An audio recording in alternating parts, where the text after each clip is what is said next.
بسم الله الرحمن الرحيم. ألف لام را تلك آيات الكتاب المبين إنا أنزلناه قرآنا عربيا لعلكم تعقلون نحن نقص عليك أحسن القصص بما أوحينا إليك هذا القرآن وإن كنت من قبله لمن الغافلين إذ قال يوسف لأبيه يا أبت إني رأيت أحد عشر كوكبا والشمس والقمر رأيتهم لي ساجدين قال يا بني لا تقصص رؤياك على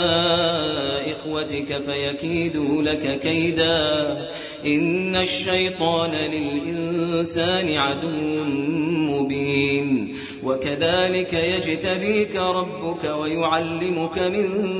تأويل الأحاديث ويتم نعمته عليك وعلى آل يعقوب كما أتمها على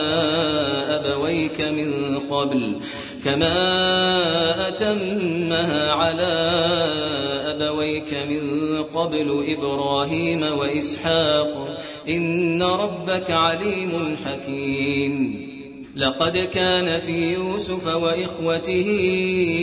آيات للسائلين إذ قالوا ليوسف وأخوه أحب إلى أبينا منا ونحن عصبة إن أبانا لفي ضلال مبين اقتلوا يوسف أو اطرحوه أرضا يخل لكم وجه أبيكم وتكونوا من بعده قوما صالحين قال قائل منهم لا تقتلوا يوسف وألقوه في غيابة الجب يلتقطه بعض السيارة إن كنتم فاعلين قالوا يا أبانا ما لك لا تأمنا على يوسف وإنا له لناصحون أرسله معنا غدا يرتع ويلعب وإنا له لحافظون قال إني ليحزنني أن تذهبوا به وأخاف أن يأكله الذئب وأنتم عنه غافلون قالوا لئن أكله الذئب ونحن عصبة إنا إذا لخاسرون فلما ذهبوا به وأجمعوا أن يجعلوه في غيابة الجب وأوحينا إليه لتنبئنهم بأمرهم هذا وهم لا يشعرون وجاءوا أباهم عشاء يبكون قالوا يا أبانا إنا ذهبنا نستبق وتركنا يوسف عند متاعنا فأكله الذئب وما أنت بمؤمن لنا ولو كنا صادقين وجاءوا على قميصه بدم كذب قال بل سولت لكم أنفسكم أمرا فصبر جميل والله المستعان على ما تصفون وجاءت سيارة فأرسلوا واردهم فأدلى دلوه قال يا بشرى هذا غلام وأسروه بضاعة والله عليم بما يعملون وشروه بثمن بخس دراهم معدودة وكانوا فيه من الزاهدين وقال الذي اشتراه من مصر لامرأته أكرمي مثواه عسى أن ينفعنا أو نتخذه ولدا وكذلك مكنا ليوسف في الأرض ولنعلمه من تأويل الأحاديث والله غالب على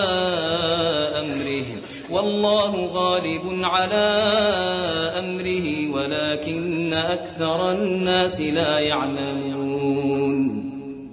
ولما بلغ أشده آتيناه حكما وعلما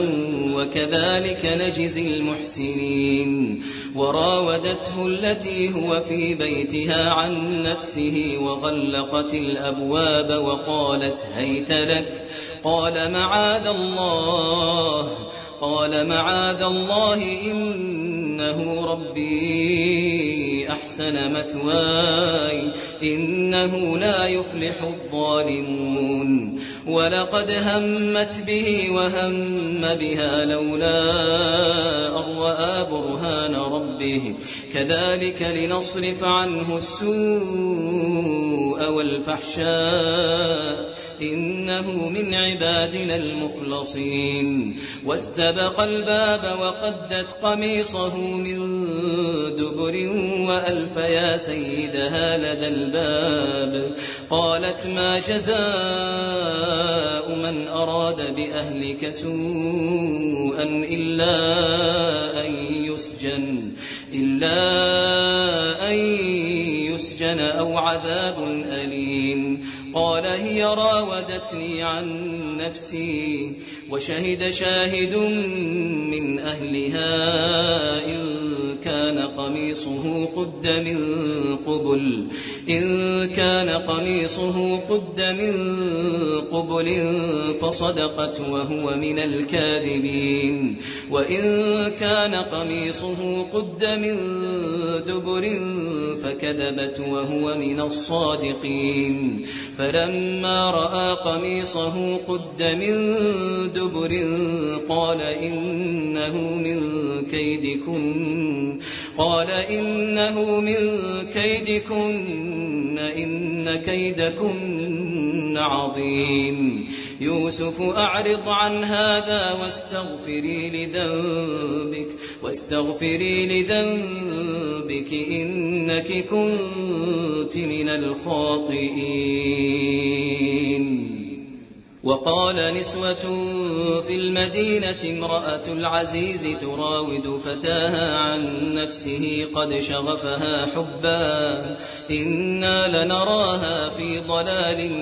مبين فلما سمعت بمكرهن أرسلت إليهن وأعتدت لهن متكئا وآتت كل واحدة منهن سكينا وقالت اخرج عليهم فلما رأينه أكبرنه وقطعن أيديهن وقلن حاش لله ما هذا بشرا إن هذا إلا ملك كريم قالت فذلكن الذي لمتنني فيه ولقد راودته عن نفسه فاستعصم ولئن لم يفعل ما آمره ليسجنن وليكونن من الصاغرين قال رب السجن أحب إلي مما يدعونني إليه وإلا تصرف عني كيدهن أصب إليهن وأكن من الجاهلين فاستجاب له ربه فصرف عنه كيدهن إنه هو السميع العليم ثم بدا لهم من بعد ما رأوا الآيات ليسجننه حتى حين ودخل معه السجن فتيان قال أحدهما إني أراني أعصر خمرا وقال الآخر إني أراني إني أحمل فوق رأسي خبزا تأكل الطير منه نبئنا بتأويله إنا نراك من المحسنين قال لا يأتيكما طعام ترزقانه إلا نبأتكما بتأويله قبل أن يأتيكما ذلكما مما علمني ربي إني تركت ملة قوم لا يؤمنون بالله وهم بالآخرة هم كافرون واتبعت ملة آبائي إبراهيم وإسحاق ويعقوب ما كان لنا أن نشرك بالله من شيء ذلك من فضل الله علينا وعلى الناس ولكن أكثر الناس لا يشكرون يا صاحبي السجن أأرباب متفرقون خير أم الله الواحد القهار ما تعبدون من دونه إلا أسماء سميتموها أنتم وآباؤكم ما أنزل الله بها من سلطان إن الحكم إلا لله أمر ألا تعبدوا إلا إياه ذلك الدين القيم ولكن أكثر الناس لا يعلمون يا صاحبي السجن أما أحدكما فيسقي ربه خمرا وأما الآخر فيصلب فتأكل الطير من رأسه قضي الأمر الذي فيه تستفتيان وقال للذي ظن أنه ناج منهما اذكرني عند ربك فأنساه الشيطان ذكر ربه فلبث في السجن بضع سنين وقال الملك إني أرى 7 بقرات سمان يأكلهن 7 عجاف و7 سنبلات خضر وأخر يابسات يا أيها الملأ أفتوني في رؤياي إن كنتم للرؤيا تعبرون قالوا أضغاث أحلام وما نحن بتأويل الأحلام بعالمين وقال الذي نجا منهما وادكر بعد أمة أنا أنبئكم بتأويله فأرسلون يوسف أيها الصديق أفتنا في 7 بقرات سمان يأكلهن 7 عجاف و7 سنبلات خضر وأخر يابسات لعلي أرجع إلى الناس لعلهم يعلمون قال تزرعون 7 سنين دأبا فما حصدتم فذروه في سنبله إلا قليلا مما تأكلون ثم يأتي من بعد ذلك 7 شداد يأكلن ما قدمتم لهن إلا قليلا مما تحصنون ثم يأتي من بعد ذلك عام فيه يغاث الناس وفيه يعصرون وقال الملك ائتوني به فلما جاءه الرسول قال ارجع إلى ربك فاسأله ما بال النسوة اللاتي قطعن أيديهن إن ربي بكيدهن عليم قال ما خطبكن إذ راوتن يوسف عن نفسه قلنا حاش لله ما علمنا عليه من سوء قالت امرأة العزيز الآن حصحص الحق أنا راودته عن نفسه وإنه لمن الصادقين ذلك ليعلم أني لم أخنه بالغيب وأن الله لا يهدي كيد الخائنين وما أبرئ نفسي إن النفس لأمارة بالسوء إلا ما رحم ربي إن ربي غفور رحيم وقال الملك ائتوني به أستخلصه لنفسي فلما كلمه قال إنك اليوم لدينا مكين أمين قال جعلني على خزائن الأرض إني حفيظ عليم وكذلك مكنا ليوسف في الأرض يتبوأ منها حيث يشاء نصيب برحمتنا من نشاء ولا نضيع أجر المحسنين ولأجر الآخرة خير للذين آمنوا وكانوا يتقون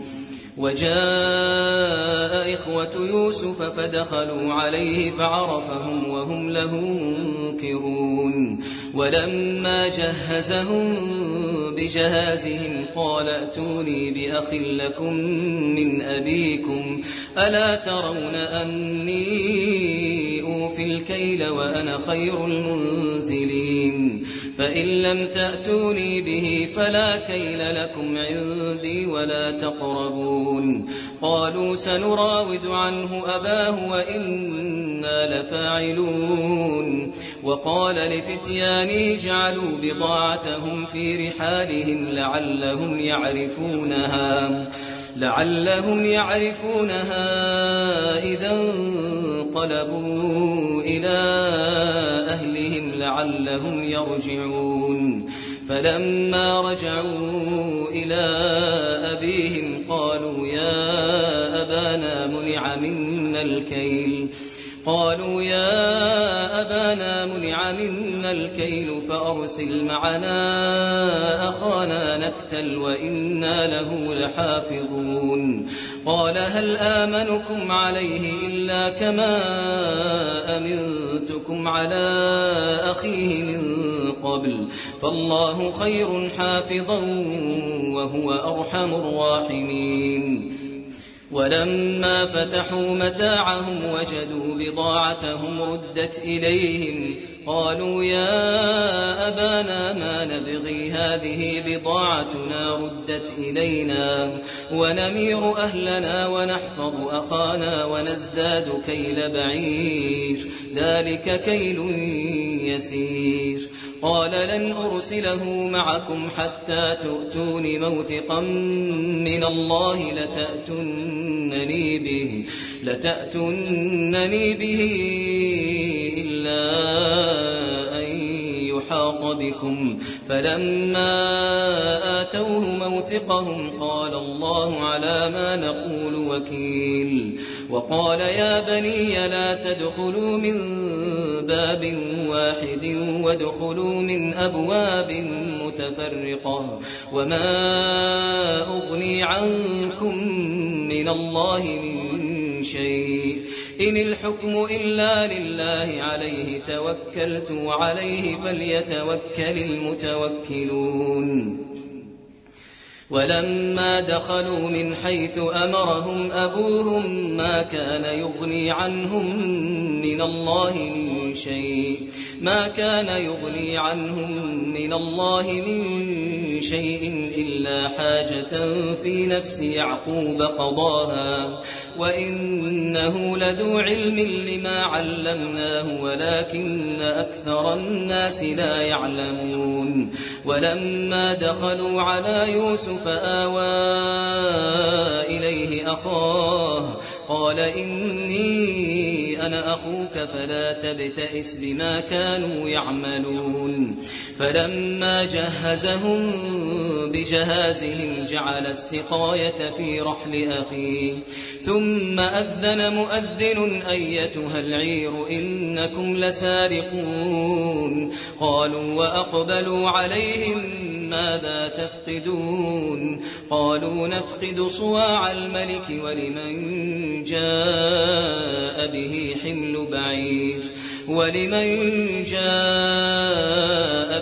حمل بعير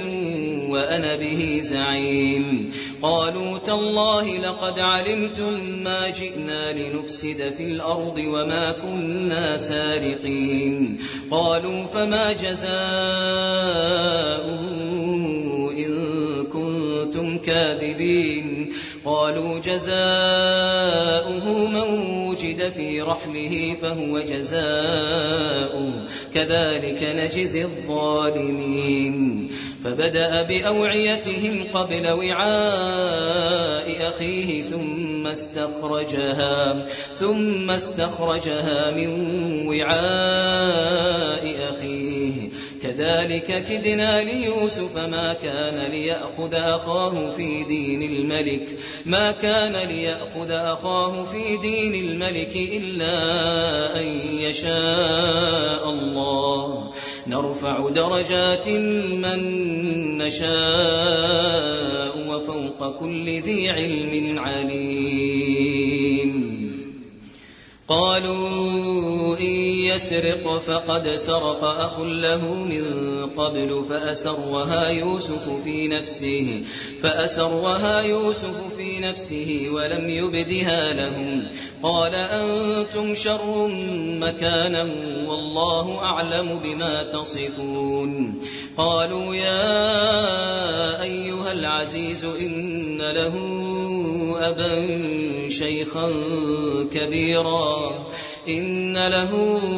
أبا شيخا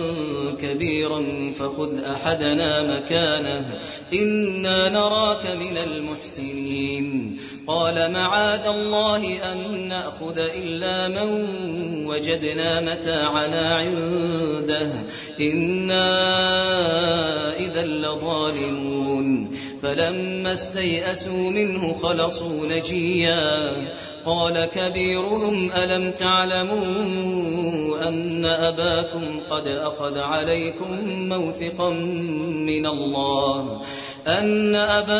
قد أخذ عليكم موثقا من الله ومن قبل ما فرطتم في يوسف فلن أبرح الأرض حتى يأذن لي أبي أو يحكم الله لي وهو خير الحاكمين ارجعوا إلى أبيكم فقولوا يا أبانا إن ابنك سرق وما شهدنا إلا بما علمنا وما كنا للغيب حافظين واسأل القرية التي كنا فيها والعير التي أقبلنا فيها وإنا لصادقون قال بل سولت لكم أنفسكم أمرا فصبر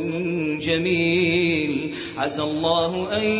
يأتيني بهم جميعا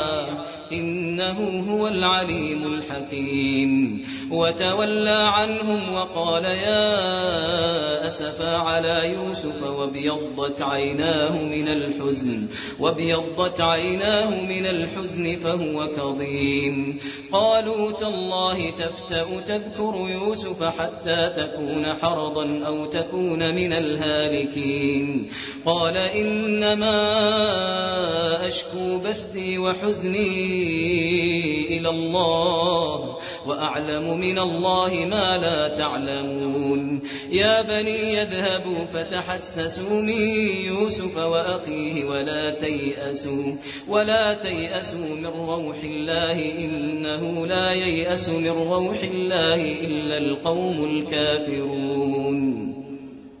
فلما دخلوا عليه قالوا يا أيها العزيز مسنا وأهلنا الضر وجئنا ببضاعة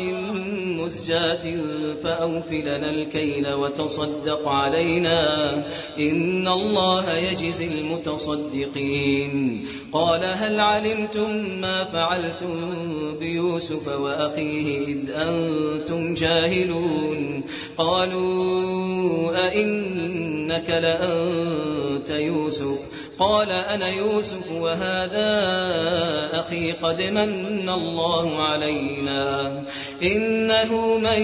يتق ويصبر فإن الله لا يضيع أجر المحسنين قالوا تالله لقد آثرك الله علينا وإن كنا لخاطئين قال لا تثريب عليكم اليوم يغفر الله لكم وهو أرحم الراحمين اذهبوا بقميصي هذا فألقوه على وجه أبي يأت بصيرا وأتوني بأهلكم أجمعين ولما فصلت العير قال أبوهم إني لأجد ريح يوسف لولا أن تفندون قالوا تالله إنك لفي ضلالك القديم فلما أن جاء البشير ألقاه على وجهه فارتد بصيرا قال ألم أقل لكم إني أعلم من الله ما لا تعلمون قالوا يا أبانا استغفر لنا ذنوبنا إنا كنا خاطئين قال سوف أستغفر لكم ربي إنه هو الغفور الرحيم فلما دخلوا على يوسف آوى إليه أبويه وقال ادخلوا مصر إن شاء الله آمنين ورفع أبويه على العرش وخروا له سجدا وقال يا أبت هذا تأويل رؤياي من قبل قد جعلها ربي حقا وقد أحسن بي إذ أخرجني من السجن وجاء بكم من البدو من بعد أن نزغ الشيطان بيني وبين إخوتي إن ربي لطيف لما يشاء إنه هو العليم الحكيم رب قد آتيتني من الملك وعلمتني من تأويل الأحاديث فاطر السماوات والأرض أنت ولي في الدنيا والآخرة توفني مسلما وألحقني بالصالحين ذلك من أنباء الغيب نوحيه إليك وما كنت لديهم إذ أجمعوا أمرهم وهم يمكرون وما أكثر الناس ولو حرصت بمؤمنين وما تسألهم عليه من أجر إن هو إلا ذكر للعالمين وكأي من آية في السماوات والأرض يمرون عليها وهم عنها معرضون